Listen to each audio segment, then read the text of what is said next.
Hello, this videocast is going to cover the subject area of diet. Here are the key areas that we will focus on during the course of this videocast, directly copied from the specification. So the first thing we'll try and do is explain the requirements of a balanced diet. So we'll focus in on Joe Average. What should Joe Average, every member of the population, endeavour to consume in order to achieve a balanced diet and enjoy all of the health implications of that. And obviously we'll flip that around and look at what are the consequences of not having a balanced diet. We'll then look at this sort of breakdown of what the individual components of a balanced diet do, what's their job, what's their role, what's their source. We'll then have a focus on the links between exercise, diet, work and rest, particularly focusing on the exercise aspect of that. And then we'll also very briefly at the end try and talk about some of the considerations of food intake in regards to timing prior to exercise.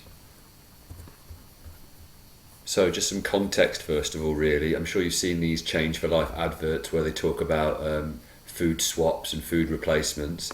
It's worth knowing the reasons why so many people in the population do have an unbalanced diet and consume high levels of saturated fat and sugar. These are the three principal reasons then that you might make reference to. Firstly, the influences of food advertising. So by the fact that most television adverts that we see for food tend to be of dysfunctional, unhealthy items, if you like, so fast food, high sugar, high fat content items, and we are very susceptible to those and drawn to those as a result of that media influence. The second one could be a lack of knowledge and bad decision making. So the fact that lots of people aren't very well educated about what makes up a balanced diet and the consequences of a balanced diet, and maybe how to cook healthy food and how to prepare it. And then the final reason might be due to people's busy lifestyles, the fact that time is very limited and quite often unhealthy, inappropriate food choice can be more convenient and easily accessible, which is another reason why people go down the route of that processed convenience food. So those tend to be the reasons why people do have an inappropriate diet or an unbalanced diet. We'll just spend a little bit of time before we look at the individual components just thinking about the consequences of having a poor diet. So if I'm lacking one of those magic 7 components, these are some of the issues or consequences really. We'll start off with this chap at the top. So the first consequence of an unbalanced diet is if you have insufficient calorie intake or insufficient protein intake, and we'll look at those individually in a bit, but if those are lacking, then you run the risk of being underweight and also limiting your growth. Moving on, if you, like this man here, have insufficient calorie intake or consumption of carbohydrates, then as well as running the risk of being underweight, you do run the risk of lacking in energy or being lethargic. Now, if you are lacking in energy or lethargic, your capacity to complete your daily activities might be restricted, and that lack of energy can obviously then have a knock-on effect to you being motivated to take part in physical activity and missing out on all the benefits of physical activity that we've mentioned previously.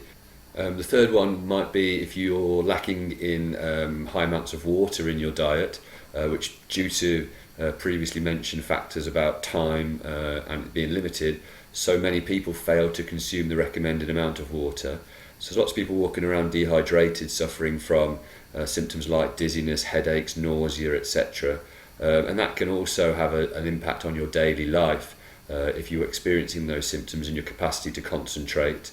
But it's obviously very, very dangerous if you are going to take part in physical activity and you're not consuming water, because dehydration can both affect performance and consciousness. Immediately, straight away, it's becoming very obvious that the consequences of diet or a poor diet are vast. The next one is if you have insufficient vitamin intake through traditional sources like fruit and vegetables or in supplement format. If you are lacking in those, then you are very susceptible to illness. So you'll have a weakened immune system, less likely to pick up infection and virus, and have time off work or physical activity. If you have inadequate amounts of the mineral calcium, which we normally get through milk and through dairy, if that is lacking, then you run the risk of osteoporosis, so developing very brittle, fragile bones prone to fracture. If you have excessive calorie intake, so just to flip that around, if you are overeating, if you're over consuming food and putting too much fuel in, then you run the risk of storing that excess and becoming overweight, and that escalating into you becoming obese, and then suffering all the consequences of that, like inflated blood pressure, increased risk of heart attacks, etc.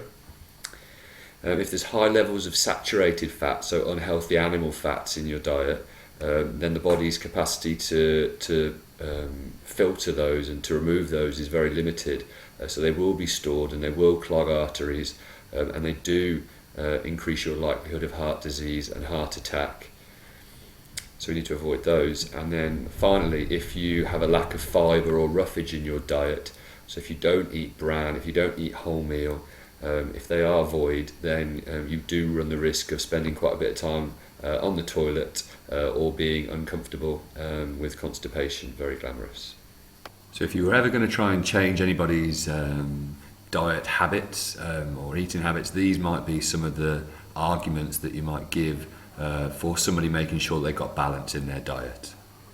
So what we're going to do now is just quickly go through all of the 7 components of a balanced diet and identify whether they classify as macro or micronutrients, what their jobs are, what are some examples of some sources, and any other further additional points. So we'll start with carbohydrates, which is our first macronutrient.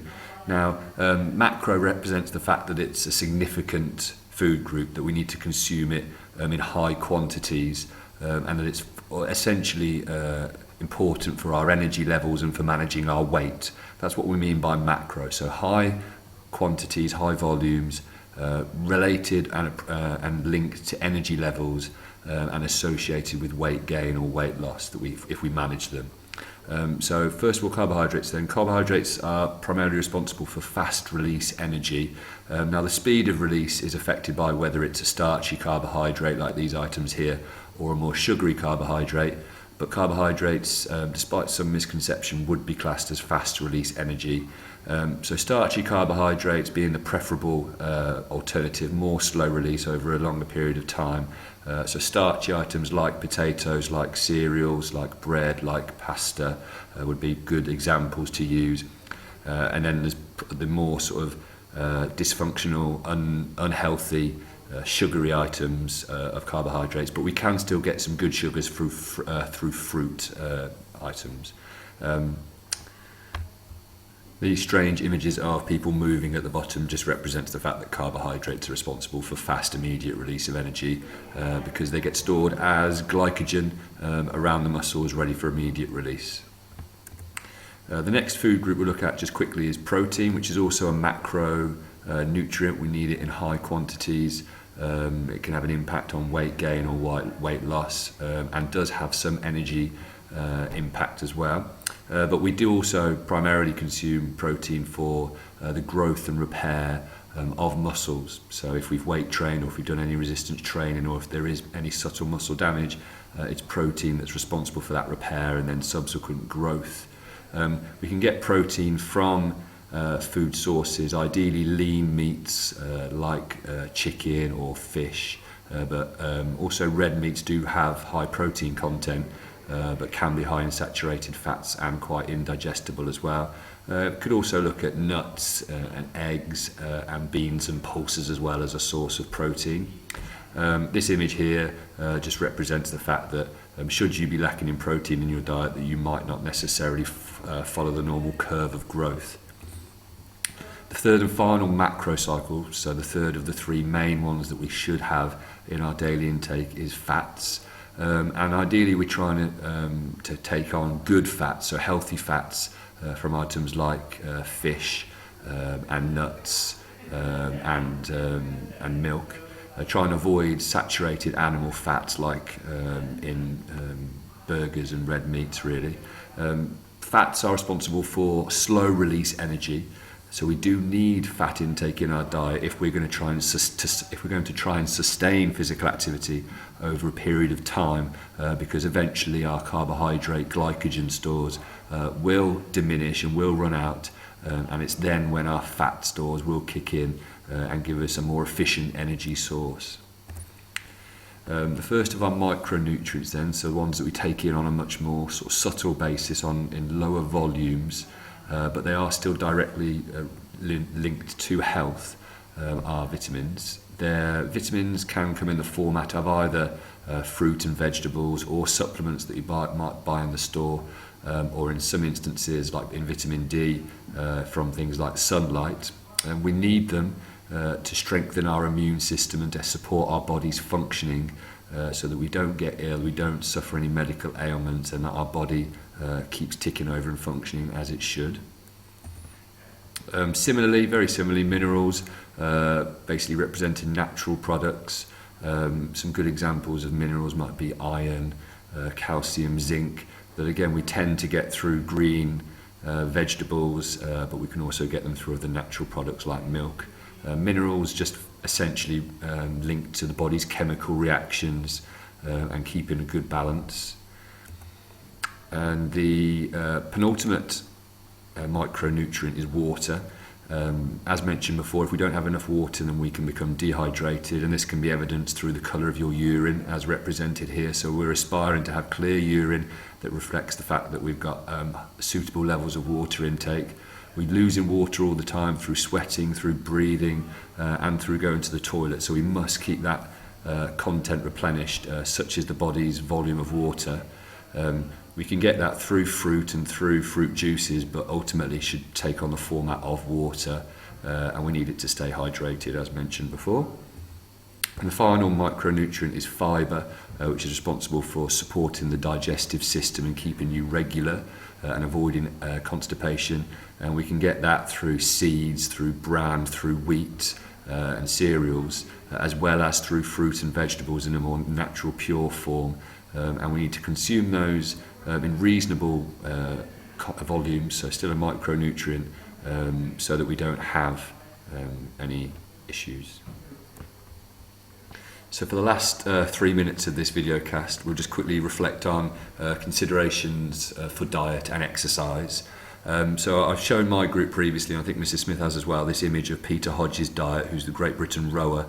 So it's quite apparent from this image that obviously he takes on 6,000 calories per day, and covers a breadth of different nutrients, both macro and micro, but tends to be dominated by macronutrients primarily, in order to increase the calorie intake and the energy yield. But we must look at all these different images and understand the value that they add for physical activity and for a sportsman. Why are they such important aspects? So the first thing we'll look at is high protein, and Peter Hodges' diet was very high in protein. Some of the reasons why that's so important then is that most athletes, highly trained athletes, will develop micro tears in their muscles through either resistance training or high intensity activity, and we need protein in abundance to repair those muscles to generate muscular hypertrophy and an increase in size. If we have insufficient, if we're not getting about 1.5 grams for every kilo of body weight, then it's possible that we might not repair those tears and not experience hypertrophy and in fact atrophy. The reason that some people go down the route of supplements in this instance is that they're much more convenient, you can easily access them, they're easy to digest, and they're not as calorific, so not going to cause inappropriate weight gain. So high protein is something you need to understand. Carbo loading. Carbo loading is when a week out from the event, an athlete will consume high volumes of carbohydrate-rich food items to increase their glucose and glycogen intake, so that when their event or when their competition arrives, that they have fresh stores in abundance ready to be as energetic and sustain physical activity for as long as possible. This is a sort of 7-day process that's indicated on the right that I'll allow you to read in a moment, but principally requires 3 days of carbohydrate fasting followed by 3 days of carbohydrate intake.